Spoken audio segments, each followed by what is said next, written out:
اور آپ نے تو یہاں پہ فوٹو سیشن شروع کیا ہوا ہے. راولاکوٹ کے مسائل جو چیدہ ہیں ان کے آج تک حل نہ ہونے کی آپ کیا وجہ سمجھتے ہیں؟ دیکھیں جی، ان کے حل نہ ہونے کی وجہ میں جموں کشمیر پیپلز پارٹی کو سمجھوں گا اور جموں کشمیر پیپلز پارٹی کے ایک گروہ کو سمجھوں گا جنہوں نے شہر کو مزید یہ تجاوزات، بس ٹرمینل کا معاملہ ہے وہ لٹکا ہوا ہے، اس کے بعد آپ کا ذبح خانے کا مسئلہ ہے، کچرے کا سالڈ ویسٹ مینجمنٹ کا پروجیکٹ آج تک نہیں لگا سکے، جگہ جگہ کچرے کے ڈھیر لگے ہوئے ہیں.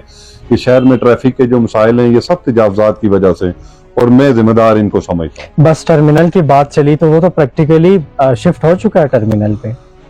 بدقسمتی سے بھائی میرے یہ 5 سال پہلے بھی شفٹ ہوا تھا، 1.5 ماہ چلا واپس آ گیا. آج بھی یہ وہی حال ہے، یہ وہی لوگ اداروں میں بیٹھے ہوئے ہیں، ان کے بھائیوں کے اڈے، یہ وہی جرگے ہو رہے ہیں. کہیں آ کر کوئی گاؤں پہ کوئی روڈ پہ لگا رہا ہے، کوئی چیٹ سے آ رہا ہے. بس ٹرمینل غیر فعال ہے، پراپر طریقے سے نہیں. اللہ کرے یہ چل جائے، لیکن مجھے لگتا نہیں ہے کہ یہ چلا سکیں گے، یہ کیونکہ ان کی نیتیں ہی ٹھیک نہیں. ابھی جس پارٹی اور جس شخصیت کے ساتھ آپ چل رہے ہیں یعنی سردار تنویر الیاس خان، ان کے بارے میں کہا جاتا ہے کہ جہاں پہ بھی جاتے ہیں اپنی جیبوں کے منہ کھول دیتے ہیں اور پیسے کو پانی کی طرح بہاتے ہیں. کیا اس میں صداقت ہے؟ دیکھیں، سردار تنویر الیاس خان صاحب ایک برانڈ کا نام ہے. سردار تنویر الیاس ایک ویژن کا نام ہے. وہ آزاد کشمیر میں آئے تھے اور وہ تعمیر و ترقی کا ایک ویژن لے کے آئے تھے. آزاد کشمیر کو وہ خود کفیل بنانا چاہ رہے تھے. بدقسمتی سے ایک عدالتی فیصلے کی وجہ سے ان کو اتارا گیا. آزاد کشمیر میں ایک بڑے طویل عرصے کے بعد بلدیاتی الیکشن کا انعقاد، نو ڈاؤٹ کہ یہ ایک کریڈٹ انہیں بھی جاتا ہے، لیکن آپ نہیں سمجھتے کہ بلدیاتی الیکشن کے انعقاد کے بعد ابھی تک کی جو صورتحال ہے جس میں نہ بلدیاتی اداروں کو فعال کیا جا سکا، نہ ہی بلدیاتی نمائندگان کو اس طرح سے ایکٹیو کیا جا سکا اور انہیں اختیارات دیے جا سکے، تو اس کی سب سے بڑی وجہ آپ کیا سمجھتے ہیں؟ اس کی سب سے بڑی وجہ میں تمام ممبر اسمبلیز کو سمجھتا ہوں، کیونکہ وہ پہلے دن سے ہی نہیں چاہ رہے تھے کہ یہ الیکشن ہو. تو سب سے بڑی جو وجہ ہے وہ یہ ہے.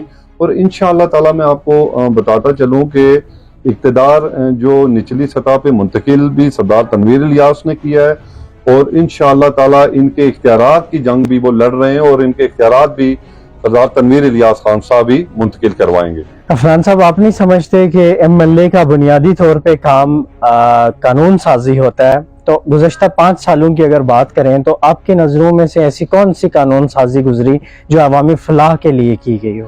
دیکھیں جی، میں اپنے حلقے کی بات کروں گا اور ممبر اسمبلی کے حوالے سے بات کروں گا، جن کو 5 سال ہونے والے ہیں ممبر اسمبلی منتخب ہوئے، کیونکہ پہلے سے جو 2-2.5 سال انہوں نے لگائے، ابھی 2.5 سال ان کو ہو گئے. لیکن ان کو فوٹو سیشن اور یہ اپنی روڈز اور اس کے سے فرصت ملے تو یہ کچھ چیزیں کریں. آپ یہ دیکھیں کہ ہماری یونیورسٹیز، کالجز اور سکولز میں منشیات فروشی عام ہو گئی ہے.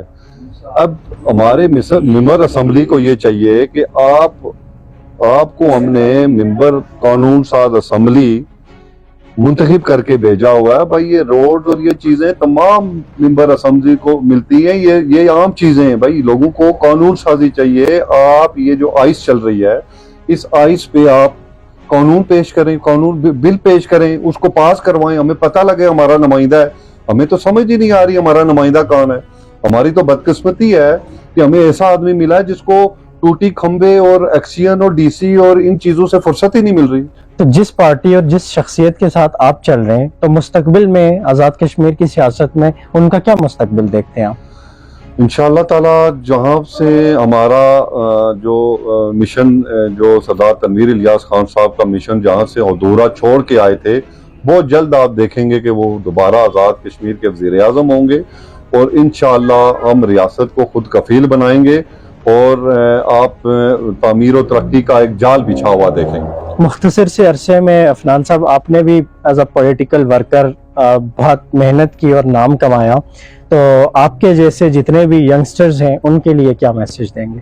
دیکھیں جی، ینگسٹرز کو میں یہ اپنے نوجوان بھائیوں کو میں میسج دوں گا کہ آپ نے ہر ممبر اسمبلی کو، ہر اپنے قائد کو دیکھ لیا ہے، وہ آپ کے لیے کیا کر سکتے تھے، جو ان کے وعدے تھے وہ کتنے انہوں نے پورے کیے ہیں.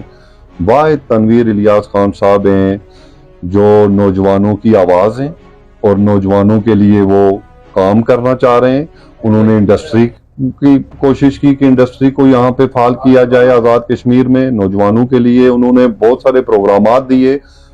وہ الگ بات ہے کہ ہمیں ٹائم نہیں ملا, نہیں تو آج آپ بہت سارے نوجوانوں کو دیکھتے کہ وہ اپنا روزگار اپنے گھر میں بیٹھ کے کما رہے ہوتے.